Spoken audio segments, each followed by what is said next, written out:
윤석열 정부 세계 개혁 과제 중 하나인 연금 개혁은 지난해 10월부터 각종 위원회를 출범시켜 논의를 해왔는데 모두 공연불이 됐습니다. 내년 4월 총선 표심에 혹 영향을 미칠까 개혁안을 맹탕으로 내놓은 건데 본격적인 논의는 선거 이후에나 시작할 것으로 보입니다. 이번에도 역시나였던 거죠. 전남주 기자가 보도합니다. 연금 개혁이 정치적 과제로 부상하면서 정부의 개혁안은 막판까지 수정을 거듭했습니다. 전문가들은 24개 시나리오 보고서를 내놨는데 정부는 연금을 얼마나 더 낼지, 얼마를 더 받을지 어떠한 숫자도 담지 않았습니다. 정부는 국회 연금 구조개혁 논의를 봐야 하고 국민과 함께 공론화로 결정하겠다는 이상한 답을 내놨습니다. 정부가 구체적인 수치를 제시하는 것보다는 공론화 과정을 통해 국민과 함께 만들어 나가는 것이 바람직하다고 생각했기 때문입니다. 사실상 내년 4월 총선을 앞두고 젊은 층 표심을 잡기 위한 것 아니냐는 분석이 나옵니다.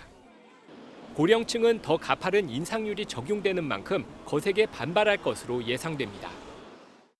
나이 든 사람의 경우 직장 생활을 하면서 지금까지 국민연금을 따박따박 잘 내왔는데 이번 연금 개혁안을 보면 나이 든 사람에게 더 많이 내라는데 이건 좀 불공평하다라는 생각이 들죠.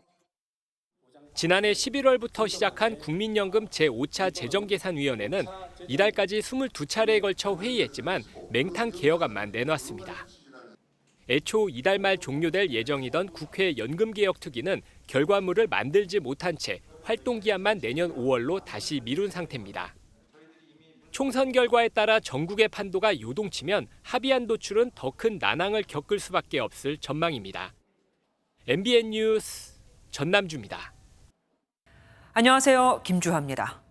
공정하고 신속한 MBN 뉴스, 유튜브를 통해서도 만나보실 수 있습니다. 특히 더 많은 뉴스와 라이브를 보고 싶으시다면 오른쪽을 눌러서 구독하시면 됩니다. 어렵지 않죠? 빠르고 정확한 뉴스로 계속 찾아뵙겠습니다. MBN 뉴스를 시청해 주신 여러분 고맙습니다.